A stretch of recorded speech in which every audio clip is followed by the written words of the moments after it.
오늘부터 사순절 절기가 시작되는 첫째 주일입니다. 그래서 우리가 이번 사순절 기간에는 예수님의 십자가 아래 여러 많은 사람이 있는데 그 중에서 특별히 이번 사순절 기간에는 우리에게 특별한 영향을 끼쳤던 한 사람 한 사람을 한번 추적해서 살펴보려고 합니다. 그래서 오늘은 마리아에 대한 모습을 한번 우리가 더듬어 보려고 합니다.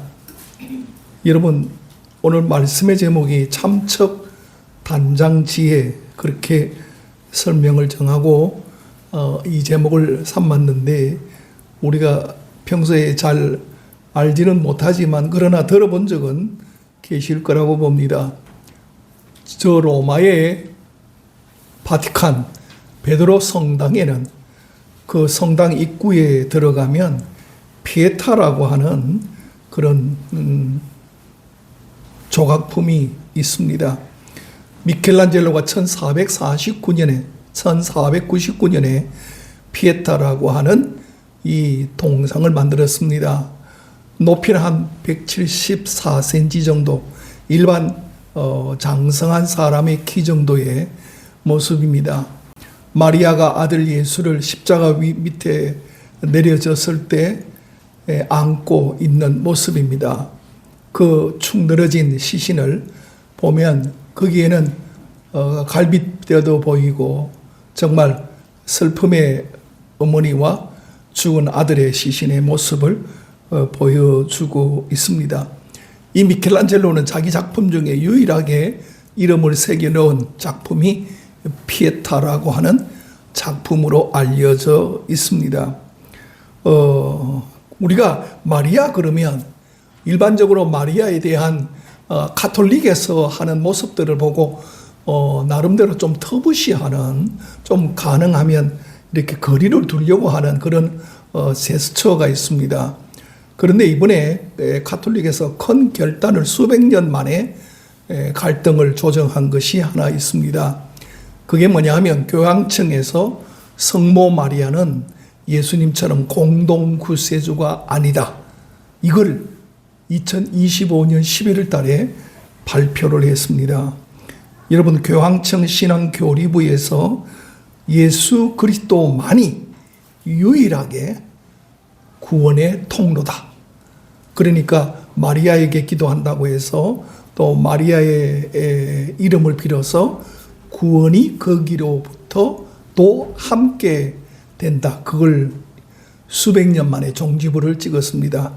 그래서 우리 한국 개신교에서도 이 아주 중요한 신학의 교리의 대전환점이라고 평가하고, 그동안에 마리아를 너무 신적인 존재로 가톨릭에서 올렸던 것을 가톨릭에서 스스로 성모 마리아에 대한 모습을 정리하는 놀라운 일들을 했습니다. 그래서 마리아는 예수님의 어머니이고 마리아는 공동구세주가 아니다 하는 모습으로 정리를 수백 년 만에 했기 때문에 놀라운 거죠. 이걸 문서화했습니다. 그래서 2025년 11월 5일 날 교황 레오 14세가 지금 계시는데, 이분이 해서 권장하는 칭호는 주님의 어머니다, 신앙인의 어머니다 하는 거지 구세주가 아니다, 이걸 로마 가톨릭에서 공식적으로 교리를 정립했습니다. 그래서 그동안에 우리가 좀 터부시해왔던 마리아에 대한 인상이 이제는 우리가 괜찮다 하는 거죠. 오늘 말씀의 제목이 제가 말씀드렸다시피 처음으로 참척이라 했습니다. 여러분, 참척이란 말 들어보셨습니까? 참척이라는 것은 자식이 부모나 할아버지 할머니보다 먼저 죽는 일입니다. 이것보다 가슴 아픈 일이 없죠. 저는 저희 어머님 보면서 자식 2명을 앞세워서 보냈는데, 제 1살 터울인 한인숙이, 2살 터울이 하영락이라고 있었는데 어릴 때 7, 8살 때 다 보냈어요. 하나는 백혈병으로, 하나는 홍역으로. 지금도 선명하게 기억이 나요. 그걸 흰천으로 감아서 지게에 지고 우리 아재가 산에 가서 묻는데 저도 따라간 기억이 있어요. 여러분, 부모가 그런 기억을 갖고 와서 일생을 살아간다는 것이 얼마나 가슴 아픈지 몰라요. 저는 어릴 때는 몰랐어요. 그런데 어느 날 하루는 어머니가 밥도 먹지 않아요. 뒤에 그 단지가 있는, 단지하고 있는 그쪽에 장들을 담궈둔 그 뒤에 가서 하루 종일 앉아 계시는 거예요. 왜 그러는지 몰라. 엄마가 어디 아프시나. 그런데 그게 아니에요. 어머니는 그날이 애가 죽은 날이에요. 그 애를 혼자 가슴에 새기고 혼자 슬퍼하는 거예요. 티를 내지 않고 1년에 꼭 2번씩 장독대에 가서 가만히 하루 종일을 보내시는 모습을 봤어요. 또 우리말에 단장지혜라고 있습니다. 창자가 끊어질 듯한 슬픔이라는 뜻입니다. 자식을 잃은 부모의 슬픔을 이르는 말입니다. 우리 부모들이 갖고 있는 이 참척이라는 말과 단장지혜라고 하는 이 단어가 주는 의미는, 여러분, 자식을 먼저 보내는 부모의 마음이 얼마나 비통하겠습니까? 지금 마리아는 아기 때부터 그 10달을 뱃속에서 알았던 그 생명을 30세까지 함께 하다가 이 마리아는 예수 그리스도를 십자가에 먼저 보내는 어머니가 되었어요. 참척하지 않겠어요? 단장지혜의 마음이 있지 않겠습니까? 우리가 가톨릭이나 개신개혁교회나 공통적으로 인정하는 마리아의 7대 슬픔이 있습니다. 마리아의 7대 슬픔의 성경에 나타나는데, 첫째는 시몬의 예언이 마리아의 마음을 비수와 같이 아프게 했어요. 두 번째는 이집트로의 도피입니다. 그 핏등이 아이를 안고 요셉과 함께 이집트로 천사의 권고로 도피하는 겁니다. 세 번째는 예수님을 3일 동안 잃어버린 겁니다. 여러분, 아이를 잃어버렸다. 상상을 못할 일. 저희들이 작은 삼촌이 서울에 계셔서 일이 있어서 갔는데 저희 아버님이 예인이를 어디서 잃어버렸냐면 공항에서 잃어버렸어요. 공항에서. 그러니까 이 할망구가 영감제를 닥달하는데, 여러분, 여자분이 남자를 닥달하면 남자가 숨을 못 쉬어. 그 다다다다다 하는데 아버님은 그냥 벌구리 얼굴에서 애를 잊어버리고 막 소화되는데 이거 뭐 어떻게 돼야 되나. 그런데 놀라운 것은 그렇게 잔소리를 하고 소화되는데 애가 나타났어요. 예인이가 뭐 하냐. 애들이 뭘 좋아합니까, 여러분? 에스컬레이터. 예. 올라갔다가 내려갔다가. 이거 여러분 100번, 20번, 200번도 해요, 애들이. 그거 놀이하고 저 위에서 내려오고 있는 거예요. 애 잃어보면요, 기겁합니다. 예수님을 잃어버렸어요. 3일 동안이나. 네 번째는 십자가를 지고 가시는 모습을 봐야 했어요. 여러분, 어머니가 자식이 피를 흘리면서 십자가를 지고 채찍을 맞으며 가고 있어요. 비아 돌로 로자의 길을. 다섯 번째는 예수님을 십자가에 못 박는 거예요. 그걸 여러분 밑에서 위를 보면서 온몸에 피가 떨어지는 것을 지켜보고 있다는 것은 마리아에게 비통한 일입니다. 여섯 번째로 예수님의 차가운 시신을 내리는 그 현장에 계십니다. 일곱 번째로 예수님이 무덤에 안치되시는, 죽은 시신을 무덤 속에 문을 닫는 슬픔. 이게 우리가 성경에 나타난 마리아의 7대 슬픔으로 모두가 다 공감하고 있습니다. 여기에는 7가지의 스토리가 약간씩 있습니다. 먼저 우리가 시몬의 예언을 함께 살펴보려고 합니다. 누가복음 2장인데 우리가 34절, 35절 다 함께 같이 봉독하겠습니다. 시작. 시몬이 그들에게 축복하고 그의 어머니 마리아에게 말하여 이르되 보라, 이는 이스라엘 중 많은 사람을 배하거나 흥하게 하며 비방을 받는 표적이 되기 위하여 세움을 받았고 또 칼이 내 마음을 찌르듯 하리니 이는 여러 사람의 마음의 생각을 드러내려 함이니라 하더라. 칼이 내 마음을 찌르듯 하리라. 마리아의 마음 속의 슬픔을 표현하는 이 시몬이 예언하는 첫 번째 슬픔입니다. 여러분, 칼이 마음을 찌른다, 마리아의 얼마나 애잔한 슬픔을 설명하는지 모릅니다. 예수 탄생과 함께 성전에 들어가는 그 기쁨의 여인에게 이런 청천벽력 같은 예언을 주는 시몬입니다. 고통을 예고합니다. 구원의 기쁨보다 너 아이는 장차 이를 아이다. 얼마나 마리아가 기가 막힌 말을, 예언을 듣고 있습니까? 두 번째로 이집트로의 도피입니다. 여러분, 많은 말씀이 있습니다만은 저 말씀을 가만히 보면 우리가 알지요. 우리가 천사가 나타나서 아이를 데리고 도피해라. 이집트로 가서 숨어 있어라. 그리고 난 다음에 헤롯이 속은 줄 알고 2살 이하의 아이를, 그 지경에 있는 모든 아이를 생명을 해하는 엄청난 참극이 벌어지고 살상이 벌어집니다.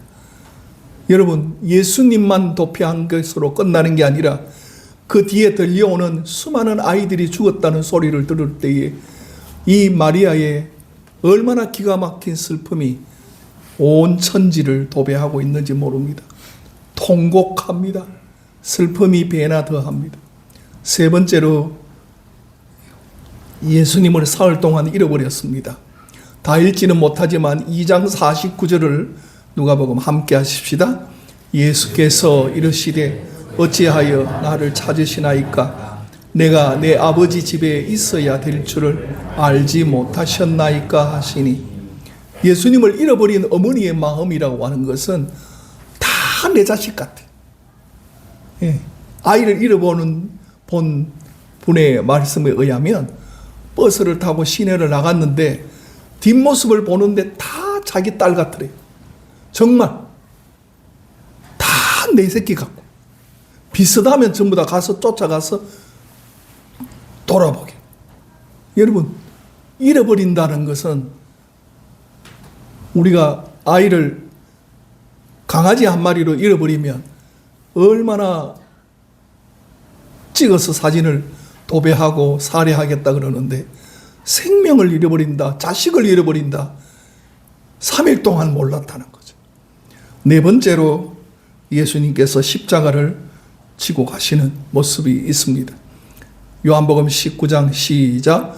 그들이 예수를 맡음에 예수께서 자기의 십자가를 지시고 해골 히브리 말로 골고다이라 하는 곳에 나가시니, 예수님이 십자가 지고 갈 때 이 마리아는 그 모습을 지켜보는데, 여러분, 그 비아돌로로자의 길이 주로 당나귀나 말들이 다니는 길인데, 그 돌밭에 돌로 만들어진 것에 따라가는 이 마리아의 비통한 심정이라는 것은 힘이 없기 때문에 대신 져줄 수도 없어요. 그 채찍이 내려질 때마다, 그 살점이 찢겨 나갈 때마다, 그 삼지창에서 살 조각이 뜯겨질 때마다 그 비통한 심정이라는 것은 이루 말할 수가 없었을 겁니다.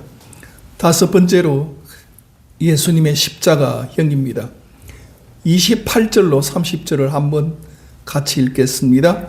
그 후에 예수께서 모든 일이 이미 이루어진 줄 아시고 성경을 응하게 하려 하사 이르시되 내가 목마르다 하시니 거기 신 포도주가 가득히 담긴 그릇이 있는지라. 사람들이 신 포도주를 적신 해면을 우슬초에 매어 예수의 입에 대니 예수께서 신 포도주를 받으신 후 드시되 다 이루었다 하시고 고개를 숙이고 떠나가시니라. 여러분, 그 예수님께서 오전 9시에 십자가 위에서 달리셔서 보통은 십자가 위에 일주일 동안 매달아 놓지만은 6시간 만에 절명하셨습니다. 그 절명하신 예수 그리스도를 마지막 순간을 지켜보는 것은 많은 사람들은 다 도망가 버렸지만 예수님 마지막 모습을 어머니가 죽는 모습을 지켜본다. 그것도 자연사가 아니고 병들어서가 아니고 때려 죽였어. 밑에서 창으로 찔러 올려서 그 한순간 한순간마다 그 손목에서 발목에서 터져나오는 모소리와 함께 다 들은 어머니의 그 비통한 마음이라는 것은 말할 수가 없었을 겁니다. 6번째로 예수님이 십자가에서 내려오실 때입니다. 시작. 아리마대 사람 요셉은 예수의 제자이나 유대인이 두려워 그것을 숨기더니 2일 후에 빌라도에게 예수의 시체를 가져가기를 구하매 빌라도가 허락하는지라 이에 가서 예수의 시체를 가져가니라.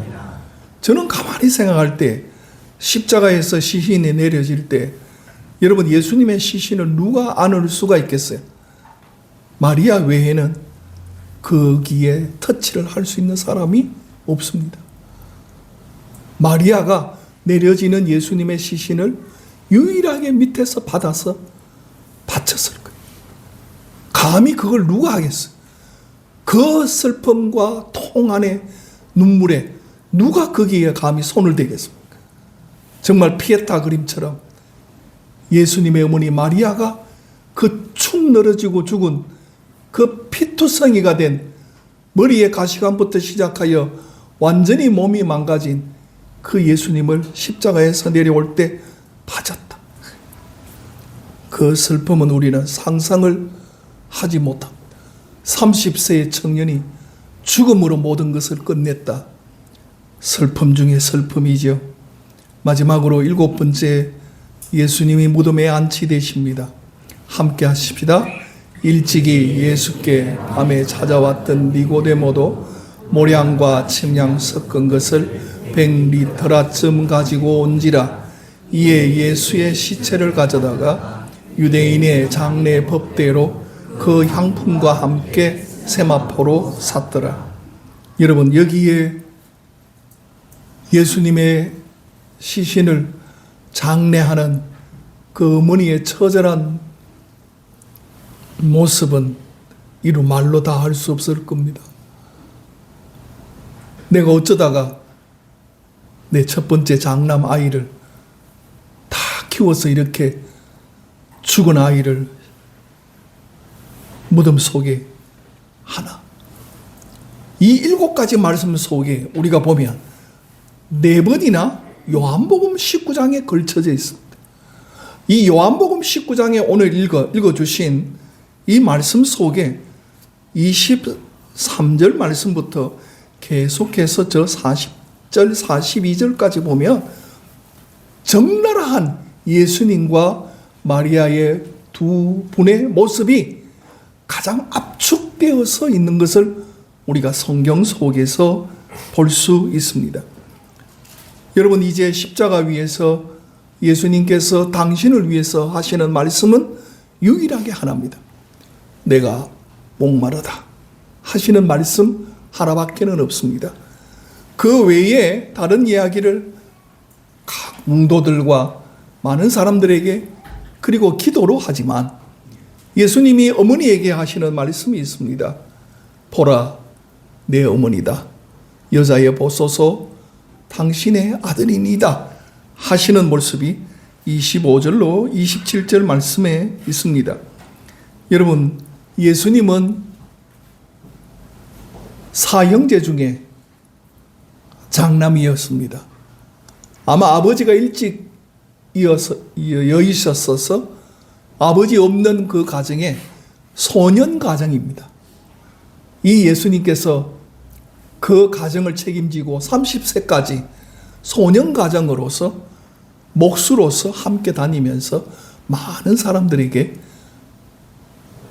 노동을 해서 그 가정을 먹여 살렸었던 그런 분입니다.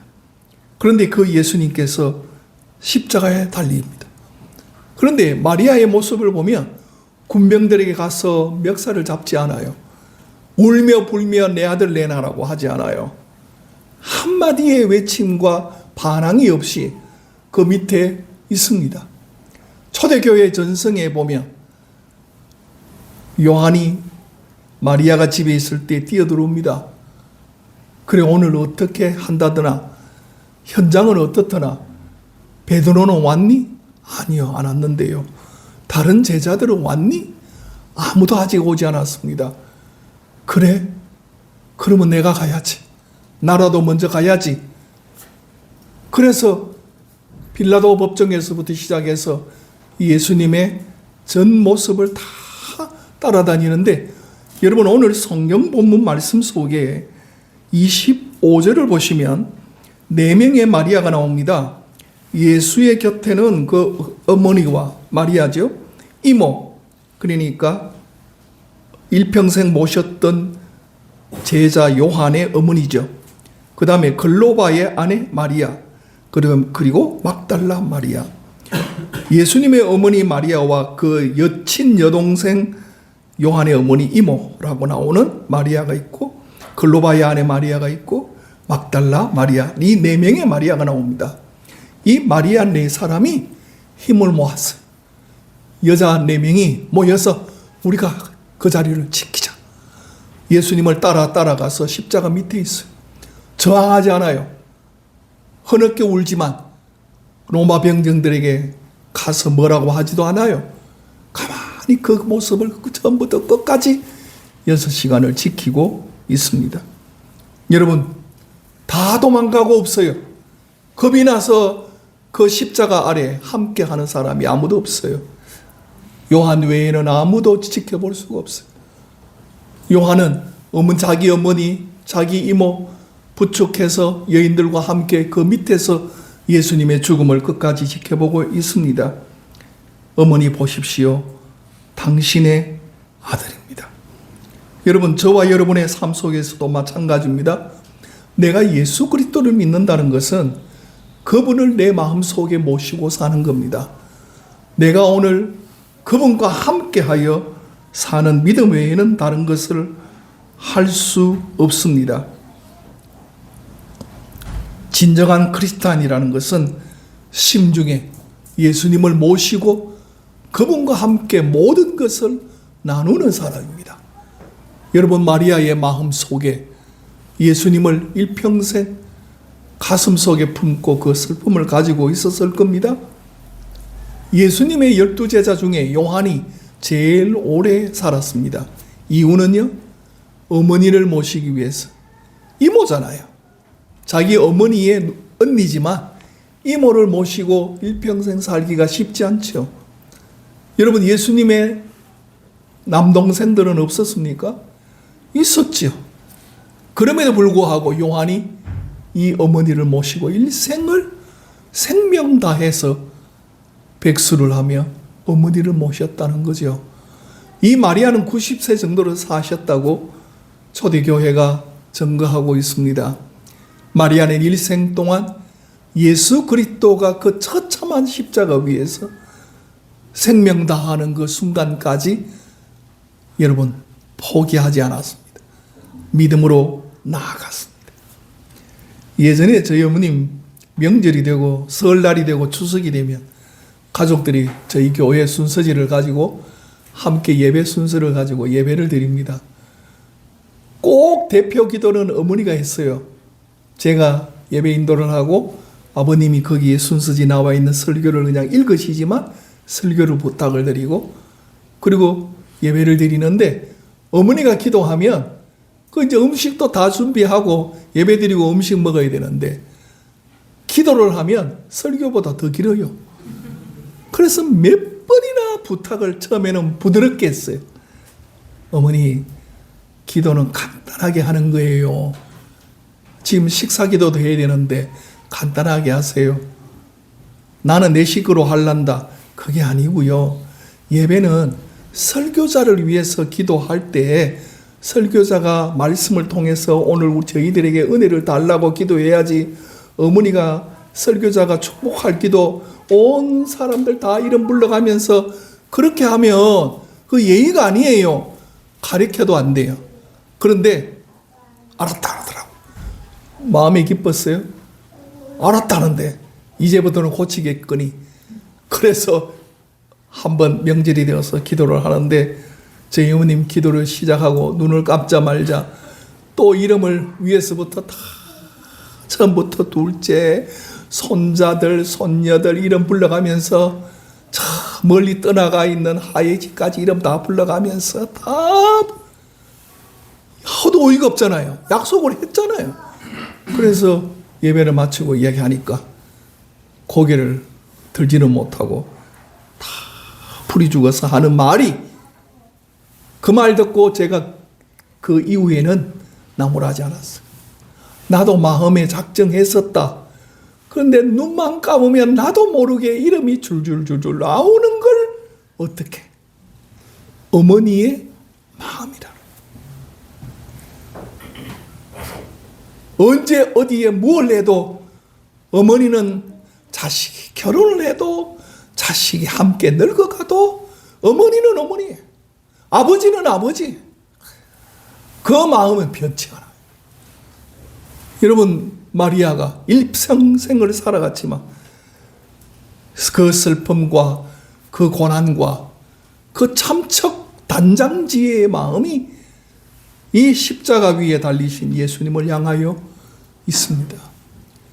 우리도 가슴 속에 이번 사순절에 예수님을 내 마음에 모시고 나도 믿음으로 살리라. 예수님 한 분으로 만족하리라. 이 믿음이 여러분과 함께 하시기를 주의 이름으로 축원합니다.